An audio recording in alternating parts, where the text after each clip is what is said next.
Korea Utara putuskan hubungan diplomatik dengan Malaysia. Rusia tegangan tinggi dengan menarik duta besarnya dari Washington. Biden menyerang Putin dengan mengatakan Putin itu pembunuh. Timur Tengah sekarang memanas, mulai bedil-bedilan lagi. Ledakan bom di mana-mana di banyak negara. Lalu tim Detasmen Khusus atau Densus 88 Polri menjemput 26 terduga teroris yang berafiliasi dengan ISIS di Makassar dan Gorontalo beberapa minggu lalu. Para terduga teroris ini diketahui berasal dari kelompok bernama Ihwal Pakwato yang bekerja sama dengan Jamaah Ansarud Daulah atau JAD. Ternyata tetap aja ada bom gereja di Makassar, tetap kecolongan. Kemudian juga ada ledakan besar di kilang Balongan, mirip kilang minyak Aramco yang di drone. Ada apa sih sebenarnya yang terjadi? Sebentar, kita nggak mau komen dulu ke sana detailnya. Sabar ya, sebenarnya kita udah tahu, tapi sabar ya, itu kita skip dulu. Baiklah, kita tambah lagi fakta yang lain. COVID di Tiongkok terpaparnya turun drastis. COVID di Amerika dalam 2 bulan ini terpaparnya juga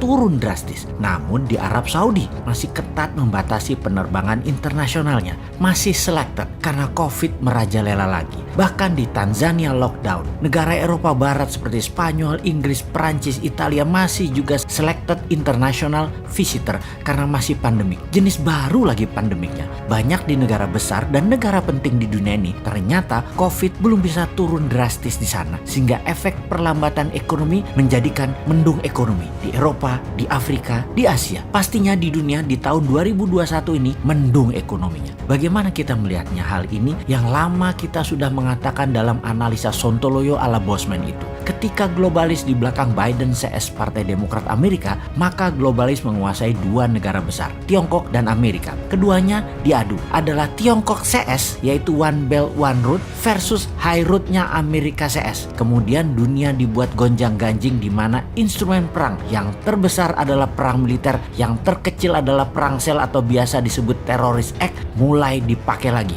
Mulai terjadi semua kan saat ini. Dunia ini semua sedang berperang melawan virus sebenarnya. Dunia sedang berperang aslinya tuh melawan siapa? Melawan globalis karena emang dimainkan oleh globalis. Alatnya mereka yaitu 2 negara besar tadi, Amerika dan Tiongkok. Kemudian perang militer dan berbagai penyakit disebabkan oleh virus seperti Ebola, Cikunya, dan Corona. Disinilah cara bernegara Indonesia ditantang ke limit, ke batas kemampuan maksimum pemimpinnya, ke batas kemampuan maksimum politikusnya, dan ke batas kemampuan pejabatnya. Jadi apa yang terjadi di Indonesia saat ini seharusnya yang harus dilakukan? Kita tahu bahwa bentuk negara Indonesia bukan lagi seperti apa yang Founding Father Indonesia ini dibuat di awal pada saat Indonesia menyatakan dirinya menjadi negara. Indonesia ini bangsanya jadi dulu yaitu di tahun 1928. Baru negaranya lahir Indonesia itu yaitu di tahun 1945. Bergesernya bernegara saat ini karena kekuatan parlemen yang menguat ditambah kekuatan partai yang mencengkram dunia perpolitikan di Indonesia. Kita bukan lagi bentuk negaranya presidensil, tapi parlementer. Karena itu ketika parlemen bertaring terlalu kuat, siapapun presidennya tidak akan bisa main gigi 5. Full throttle itu tidak mungkin. Tetap harus bagi-bagi kekuasaan dan bagi-bagi permen keuangan. Lalu yang jadi masalah adalah pengetahuan bernegara masyarakat juga parah, dibuat jadi rendah. Jadi yang memegang kendali bernegara tinggal mainin aja apa pendapat rakyat, apa pendapat mereka. Rakyat manut, nonton, gak bisa buat apa-apa. Contohnya mulai digulirkan wacana presiden 3 kali di mana muncul kampanye mempropagandakan bahwa calon terkuat Jokowi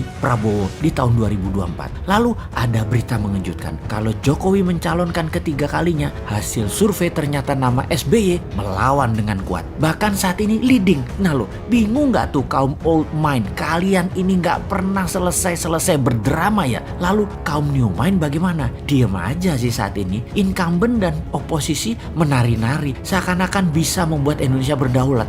Ternyata sulit juga ya. Banyak orang yang gak tahu kalau saat ini Indonesia dipengaruhi Tiongkok dan IMF secara absolut. Banyak yang gak sadar dan banyak yang gak tahu. Paling banyak adalah yang gak peduli. Begini deh, kan 3 kali presiden menjabat masih wacana. Bagaimana kalau kita tambahkan wacana lagi, yang lain lagi? Ini kalau old mind punya nyali dan old mind punya kesadaran bernegara, yaitu cinta rakyat. Saat ini old mind berkuasa 100% di parlemen dan di pemerintahan. New mind di pinggiran, tak bertaring, tak berkuasa. Namun demi bangsa dan negara, beranikah sistem bernegara kita Indonesia tercinta ini untuk pilpres nanti lepas threshold 20% suara parlemen untuk calon presiden bisa dicalonkan. Suara 5% saja dan boleh mengajukan sepasang. Jadi banyak partai tidak harus berkoalisi. Terbukti 4 kali pilpres gabungan partai-partai calon presiden dan wakilnya tidak pernah terlalu cantik pasangan keduanya setelah menjabat. Jadi bagaikan pasangan nikah tanpa cinta. Ya sudah, sekarang kita usulkan suara parlemen turunkan dari 20% ke 5% untuk ambang batas calon presiden dan langsung bisa mengajukan sepasang. Syarat berikutnya, total paslon pasangan calon tidak boleh 7 pasang dengan menghitung suara parlemen dari suara terbanyak. Jadi apa yang terjadi? Misalnya pasangan PDIP dan Gerindra, Pak Jokowi dan Pak Prabowo, itu sudah 30% suara parlemen. Tapi masing-masing ternyata kreatif. Masing-masing mencalonkan diri sendiri. PDIP mencalonkan Ganjar dan Puan. Gerindra mencalonkan Pak Prabowo dan